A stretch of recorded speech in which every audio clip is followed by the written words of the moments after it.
நம்ம சம்பாதிச்ச பணத்தை தக்க வச்சுக்கிறதுக்கு எளிமையான டிப்ஸ் வீட்டில் எப்படி பயன்படுத்தும்? பணம் தங்கும். ஏன்னா ரெண்டில் ஒன்று தான் இருக்கும். ரெண்டுமே ஒரு இடத்துல என்றைக்குமே இருக்காது. நல்லது கெட்டது, இன்பம் துன்பம், இரவு பகல், அந்த மாதிரி 5 விஷயத்தை நீங்கள் ஃபாலோ பண்ண ஆரம்பித்தாலே ஓரளவுக்கு பணம் உங்களுக்கு சம்பாதிக்கிறது கொஞ்சம் கஷ்டப்படாமல் ஓரளவுக்கு சுமூகமாக உங்களுக்கு வருமானம் வர காசு வீண் வரையும் வீண் செலவு தேவையில்லாத வீண் வரவு ஆகாது. வீட்டில் காசு தங்கும்.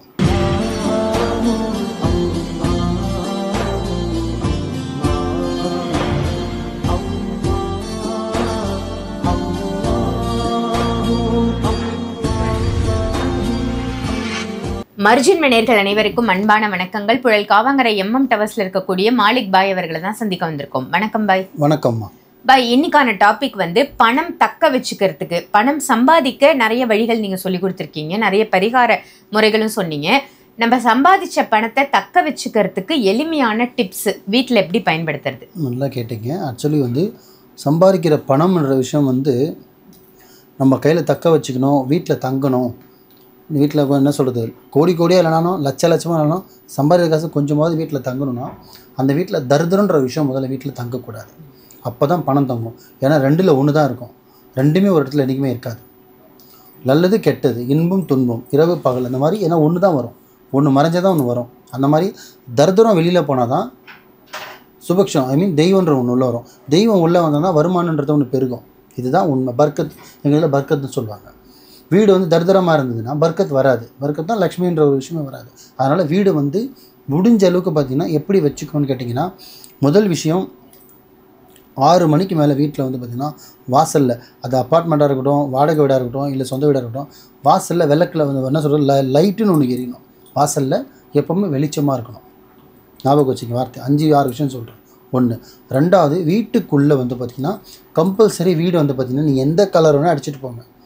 முடிஞ்ச அளவுக்கு வீடு பார்த்திங்கன்னா வெளிச்சத்தன்மையாக இருக்கணும். எப்படி இப்போலாம் பார்த்திங்கன்னா பெட்ரூமில் கொஞ்சம் வெளிச்சம் இருந்தாலே அதுக்கு இன்னொரு ஸ்க்ரீன் வாங்கி போட்டுடுறாங்க. இப்போ வெளிச்சமே யாரும் அவ்வளோ விரும்புறதில்லை. பகலோட்டம் நைட்டாக இருக்கட்டும். வெளியில் இருக்கிற சன்னே யாரும் ஆசைப்படுறதில்லை. இந்த அளவுக்கு மாறிட்டான். அதனால தான் வியாதி வந்துக்கிட்டு கோவிலுக்கு போகிற ஜனம் கம்மி, ஹாஸ்பிட்டலுக்கு போகிற ஜனம் தான் அதிகம். இப்போது இதுக்கு காரணம் யாருன்னா நம்ம தான். ஏன்னா நம்ம லைஃப் ஸ்டைலை நம்ம மாற்றிக்கிட்டு இருக்கோம். அதனால் தயவு செஞ்சு கொஞ்சம் பழசுக்கு வந்தீங்கன்னா வாழ்க்கை நல்லாயிருக்கும், நீங்களும் நல்லா இருப்பீங்க. ஸோ முடிஞ்ச அளவுக்கு வீடு பார்த்திங்கன்னா கொஞ்சம் வெளிச்சமாக இருக்கணும். புரியுதுங்களா? 2.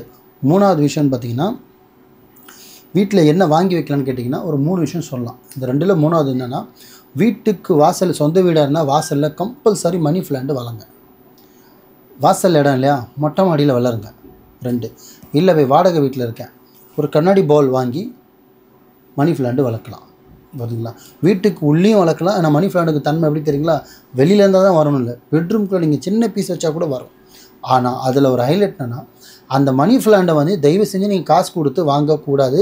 ஒருத்தவங்க உங்களுக்கு கொடுக்கணும், இன்னொருத்தருக்கு கொடுக்கணும். இப்போ உங்களுக்கு வேணுமா, ஒருத்தர் வீட்டில் போய்ட்டு தெரியாமல் நீங்கள் சொத்து எடுத்துகிட்டு போகிறதில்ல, ஒரு பீஸை தான் உடச்சி எடுத்துகிட்டு உங்கள் வீட்டில் வைங்க. இல்லையே கேட்டு கூட வாழ்ந்து வைங்க. ஆனால் கேட்டால் தரமாட்டாங்க. மணி பிளான்ட் வளர்த்து அதோட ரசனையை கண்டவங்க இன்னொருத்தவங்க மணி பிளான்ட் கேட்டாங்கன்னா உடச்சிக்கங்கன்னு சொல்லவே மாட்டாங்க. ஏன்னா மணி பிளான்ட்டோட தன்மை அந்த மாதிரி. ஸோ அவங்களுக்கே தெரியாமல் உடச்சி எடுத்துன்னு வைக்கலாம். பெருசாக புடின்னு வந்துடாதீங்க, அவனோட பாதிப்பு வந்துடும். சின்னதாக உடச்சி எடுத்து நீங்கள் பாலில் வச்சுக்கலாம். ஸோ 3.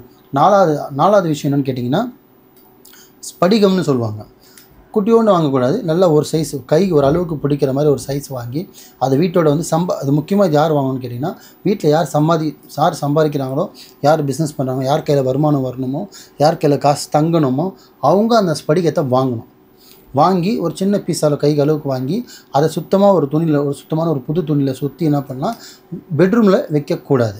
முக்கியமாக ஹாலில் 4 மூலையில் எதனா ஒரு நல்ல மூலையாக பார்த்து யாரும் கெஸ்ட்டாக வரவங்க யாரும் தொடாத மாதிரி ஓரளவுக்கு கொஞ்சம் மேலே இருக்கிற மாதிரி அதை வச்சிடணும். எது ஸ்படிகம்ன்ற விஷயத்த. 5 விஷயம். இப்போ 6வது என்னென்னு கேட்டிங்கன்னா, வீடு பார்த்திங்கன்னா தரித்திரம் அப்படின்னு கூடாமல் இருக்கிறதுக்கு, இப்போ நீங்கள் மறுவாசல் செய்கிறீங்க, வீடு துடைக்கிறீங்க, குளிக்கிறீங்க, சுத்தபத்தமாக இருக்கீங்க, இது யூஸ்வலாக எல்லாருமே செய்கிறது. ஆனால் 100க்கு 80% செய்கிறதில்லை. என்னென்னு கேட்டிங்கன்னா, வீட்டுக்குள்ளே பார்த்திங்கன்னா அடுப்பு எரியுறது, கேஸ் இதெல்லாமே ஒரு விதம்னா, வீட்டில் சாம்பிராணின்ற ஒரு விஷயம் நீங்கள் போட்டே தீரணும். இது இன்றைக்கி நேற்று முந்தா நேற்று நாளான்னைக்கு போடணும் கிடையாது. முன்னோர்கள் போட்டதுலேருந்து பார்த்திங்கன்னா ஒரு என்ன சொல்கிறது, ஒரு நல்ல விஷயத்துக்கு ஒரு யோகம் கொண்டாடுறது பார்த்திங்கன்னா அதிலே புகை கம்பல்சரி வரும். எந்த ஒரு விஷயமும் இந்து மக்கள் பண்ணனாலே அதில் புகன்ற ஒரு விஷயம் வரும். அந்த தூவத்துக்கு அந்த ஒரு தன்மைக்கு அவ்வளோ பவர் இருக்குது. வீட்டில் தரித்திரன்ற விஷயம் கூடவே கூடாது. கம்பல்சரி வாரத்தில் 6 நாளும் போடுங்க சாம்பிராணி. இல்லை போய் 6 நாள் முடியல போய்னா திங்கள், வியாழன், வெள்ளி இந்த 3 நாள் கடைப்பிடிச்சிக்கிங்க கம்பல்சரி. திங்கள், வியாழன், வெள்ளி. ஆமாம். நடுவில் நீங்கள் சொல்ல போனால் எல்லா நாளும் போடலாமான்னு கேட்டால் போடலாம். முடியல போய்னா அட்லீஸ்ட் 3 நாளாவது நீங்கள் கடைப்பிடிங்க. 3 நாள் முடியல 2 நாள் வியாழன், வெள்ளி. ஒன்று சித்தர் வழிபாடு, ஒன்று தெய்வ வழிபாடு. எங்களது லவ்லியான்னு சொல்லுவோம். ஸோ இது 2வது நீங்கள் ஃபாலோ பண்ணுங்கள். ஸோ இந்த சாம்பிராணி புரியுதுங்களா, இந்த விஷயத்தை நீங்கள் ஃபாலோ பண்ணாலும் இந்த 5 விஷயத்தை நீங்கள் ஃபாலோ பண்ண ஆரம்பித்தாலே ஓரளவுக்கு பணம் உங்களுக்கு சம்பாதிக்கிறது கொஞ்சம் கஷ்டப்படாமல் ஓரளவுக்கு சுமூகமாக உங்களுக்கு வருமானமும் வரும். அந்த வர காசு வீண் வரையும் வீண் செலவு தேவையில்லாத வீண் வரவு ஆகாது. வீட்டில் காசு தங்கும். புரியுதுங்களா. அந்த மெயினாக நீங்கள் செய்ய வேண்டிய ஒரு விஷயம்னா அந்த உங்களுக்குன்னு ஒரு தொகை வைக்கிற இடத்துல உங்கள் கணவன் மனைவி 2 பேர் தான் அந்த காசை தொட்டு எடுக்கணும். அப்படி வேறு யாருமே எடுக்கக்கூடாது. இது மட்டும் நீங்கள் ஃபாலோ பண்ணுங்கள். அது நீங்கள் டப்பாவில் வைக்கிறீங்களோ, சூட்கேஸில் வைக்கிறீங்களோ, பேக்கில் வைக்கிறீங்களோ, கவரில் வைக்கிறீங்களோ, எவ்வளோனா வச்சுட்டு போங்க. அது உங்களோட வசதி பொறுத்து. அந்த காசை யார் எடுக்கணும்னா ஒன்று கணவர், இல்லைனா மனைவி, இல்லை உன் தாய், இல்லை உன் தந்தை. 4 தான் அங்கே. இது தவிர்த்து மாமா எடுத்தான், மச்சான் எடுத்தான், நாத்தனார் எடுத்தான், குழந்தனார் எடுத்தான்லாம் நீங்கள் எல்லாம் இருக்கக்கூடாது. ஏன்னா ஒரு எண்ணங்கள் ஒரு கண்ணு ஒரு மாதிரி. நான் இவ்வளோ காசு இருக்குன்னு சொல்லிட்டு தாய் என்றைக்குமே நினைக்காது. இன்னும் என் புருஷன் இவ்வளோ காசு வச்சுருக்கேன் எந்த மனைவியும் நினைக்காது. ஏன்னா எல்லாமே அவன் வந்து சேரும். புள்ள சம்பாதிக்கிறது தாய்க்கு போகுது, புருஷன் சம்பாதிக்கிறது பொண்டாட்டிக்கு தானே போகுது. ஸோ அது பெருசாக தெரியாது. இந்த 4 உறவு தவிர வேறு எந்த உறவாக இருந்தாலும் சரி, என்ன மாமா இவ்வளோ காசு எடுத்து வச்சுருக்கான், என்ன என் அண்ணன் இவ்வளோ காசு எடுத்து வச்சுருக்கான், என்ன என் தம்பி இவ்வளோ ஸோ கண்ணு மாறும். அதனால் தயவு செஞ்சு அந்த காசுன்ற ஒரு விஷயம் நீங்கள் எங்கே வச்சாலுமே சரி கம்பல்சரி உங்கள் கைப்பட நீங்கள் எடுங்க. ஸோ இதெல்லாமே நீங்கள் ஓரளவுக்கு மாற்றினீங்கனாலே சம்பாதிக்கிற காசு 100% தங்கும். மாலிக் பாய் நான் சொல்கிறேன். சிறப்பு பாய், ரொம்ப அருமையாக சொன்னீங்க. ஏன்னா நிறைய பேரோட வருத்தம் வந்து பணம் தங்கலை, கையில் பணம் இல்லைன்னு தான் சொல்கிறாங்க.